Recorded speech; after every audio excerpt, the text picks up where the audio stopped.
नमस्कार दोस्तों, आप लोगों को आज हम लघुत्तम समापवर्तक महत्तम समापवर्तक बनाएंगे। लघुत्तम समापवर्तक को एलसीएम और महत्तम समापवर्तक को एचसीएफ कहते हैं। लघुत्तम समापवर्तक को शॉर्ट में एलसीएम लिस्ट कॉमन फैक्टर या मल्टीपल एंड एचसीएफ को हाईएस्ट कॉमन फैक्टर या हाईएस्ट कॉमन फैक्टर कहते हैं। एलसीएम और एचसीएफ पढ़ने से पहले हमें अपवर्तक के बारे में जान लेना जरूरी है। जैसे अपवर्त्य, किसी संख्या का अपवर्त्य किसे कहते हैं, पहले ये जान लो। अपवर्त्य किसी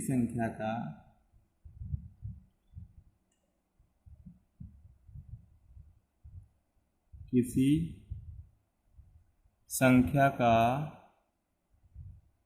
अपवर्त्य को हम लोग इंग्लिश में मल्टीपल कहते हैं, गुणज मल्टीपल।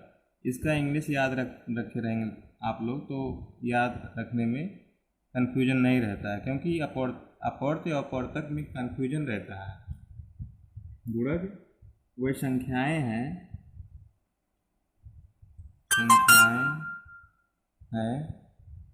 जो उस संख्या से पूर्णतया विभाजित हो जाए,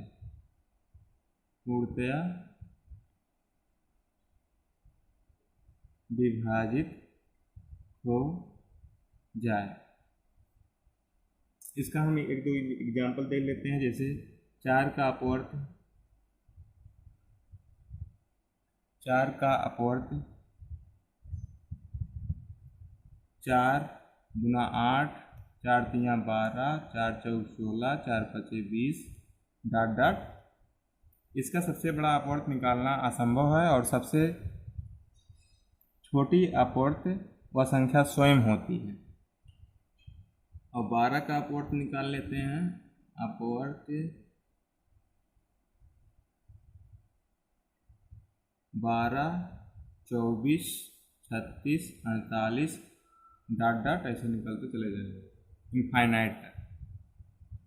मतलब किसी संख्या का सबसे बड़ा अपवर्त्य इनफाइनाइट होती है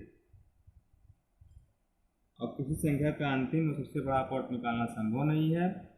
किसी संख्या के अपवर्त्यों की संख्या अनंत होती है। किसी संख्या का अपवर्त्य संख्या के बराबर या उससे बड़ा होता है। फिर से जान लीजिए आप लोग, किसी संख्या का अपवर्त्य संख्या के बराबर उससे बड़ा होता है। किसी संख्या के अपवर्त्यों की संख्या अनंत होती है। किसी संख्या का अंतिम और सबसे बड़ा अपवर्त्य निकालना संभव नहीं है। किसी संख्या का सबसे पहला अपवर्त्य संख्या स्वयं होती है।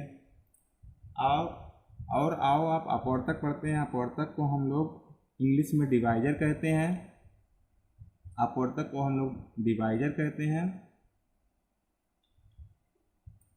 किसी संख्या का अपवर्तक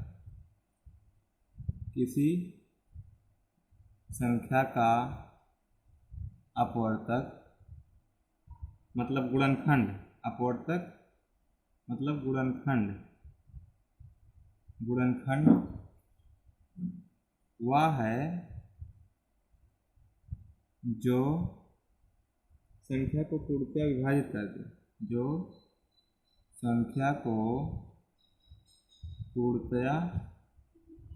विभाजित कर दे।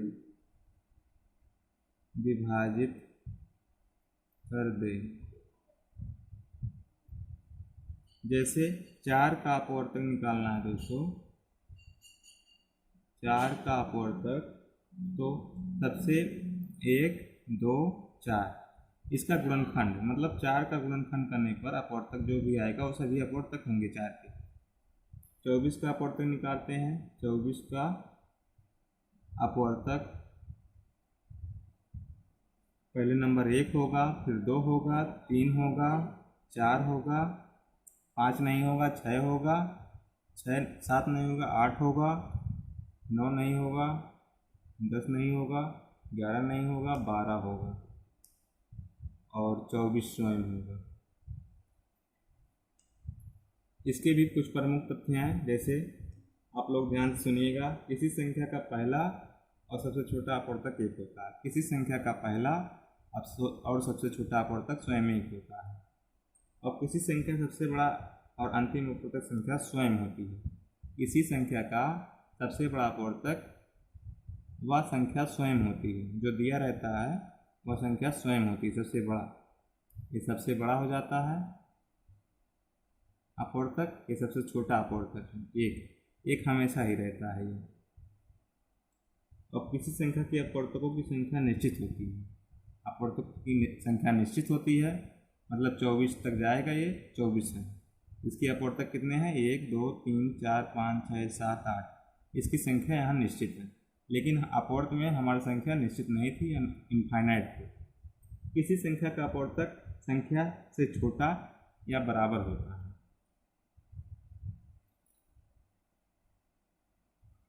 और समापवर्तक दोस्तों, 2 या 2 से अधिक संख्याओं को घनिष्ठ उपवर्त संख्या समापवर्तक होती है।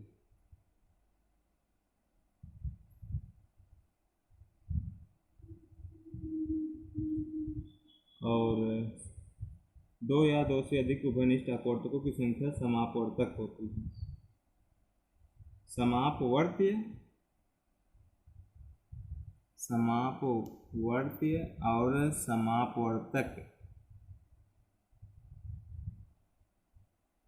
में डिफरेंस है दोस्तों। समापवर्त निकालने के लिए कहेगा तो आप लोग 2 या 2 से अधिक संख्याओं के उभयनिष्ठ अपवर्त को समापवर्त कहते हैं।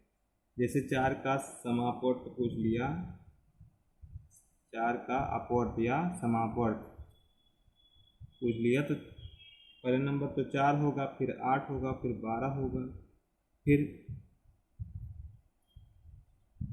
16 होगा, ऐसे डॉट डॉट चला जाएगा। मतलब इसकी इनफाइनाइट होती है। और समापवर्तक में 4 का अपवर्तक पूछ लिया, 4 का अपवर्तक पूछ लिया तो 1 होगा, 2 होगा और 4 होगा। नमस्कार दोस्तों, अगर मेरा वीडियो पसंद आया हो तो लाइक और सब्सक्राइब एंड शेयर करना मत भूलिएगा। Thanks for watching.